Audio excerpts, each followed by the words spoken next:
Eu ia perguntar exatamente sobre o marco temporal, né? Se faz sentido ainda a gente discutir demarcação de terras indígenas por conta dessa conta que o senhor fez aí rápido, mas as ONGs, que tem sido aí um grande adversário do governo, elas batem muito na tecla de que a FUNAI ela não está trabalhando para o índio, que esse governo é contra o índio.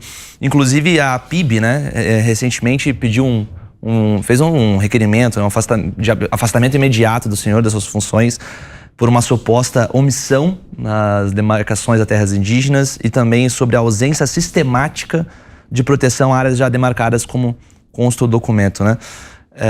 Um outro dado interessante que a gente fez naquela nossa primeira entrevista, hoje existem 30 mil ONGs ambientalistas espalhadas por todo o mundo, que se somadas aí, segundo o estudo da Johns Hopkins University, representariam a 5ª maior economia do mundo.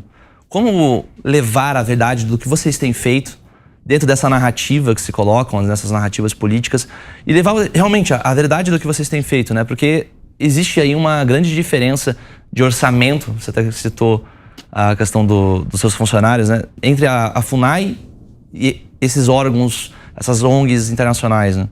Olha, Diego, como eu te coloquei aqui, se você comparar na minha administração, nós tivemos um aumento de 151% só no investimento em fiscalização. Perfeito. Quando você leva em consideração os indígenas isolados de recente contato, houve uma destinação de 335% a mais no investimento.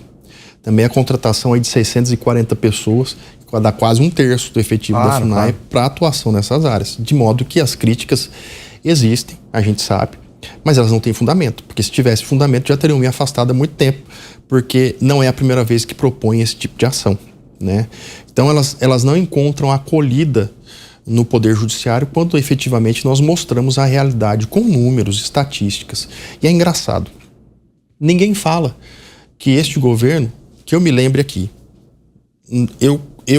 ou em vias de constituir ou já constituídas, eu cito aqui 4 áreas, uma se eu não me engano foi em Minas, uma foi em São Paulo, uma em Santa Catarina e tem uma que está para ser constituída no Distrito Federal, que é uma reserva urbana, inclusive. Ou seja, o que se questiona é a tradicionalidade da ocupação, não a compra de áreas. É possível resolver o conflito comprando áreas, efetivamente. O que nós não concordamos mais é com laudos antropológicos que vinham de forma subjetiva dizer se aquilo era indígena ou não. Há laudos antropológicos, Augusto, que são anulados pela justiça e que o juiz critica efetivamente a postura do antropólogo como parcial. Inclusive citando que aquilo poderia ser um trabalho acadêmico, mas jamais um trabalho antropológico para dizer se há ou não ocupação da área.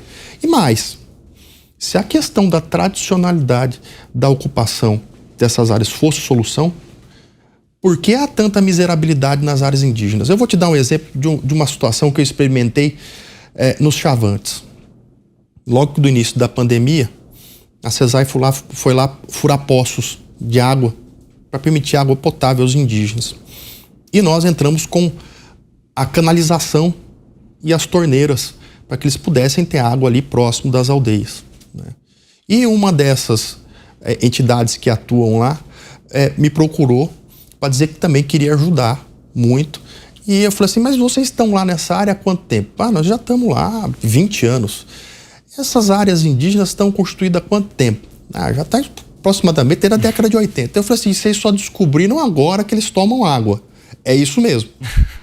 Então é o seguinte, o que a gente vê é que há um certo fetiche pela terra, mas não se leva em consideração que os indígenas desejam melhores condições de moradia, de educação, de saúde.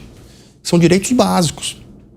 E que nós estamos enfrentando muito para levar as áreas indígenas. Por isso que eu creio que o etnodesenvolvimento é que pode fazer isso.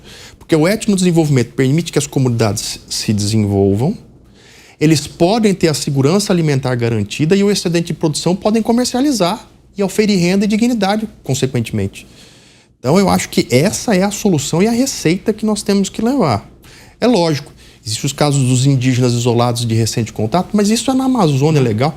e é muito esporádico, né? Isso tem que ter uma tratativa diferenciada. Mas pro restante a gente pode levar um modelo. Agora,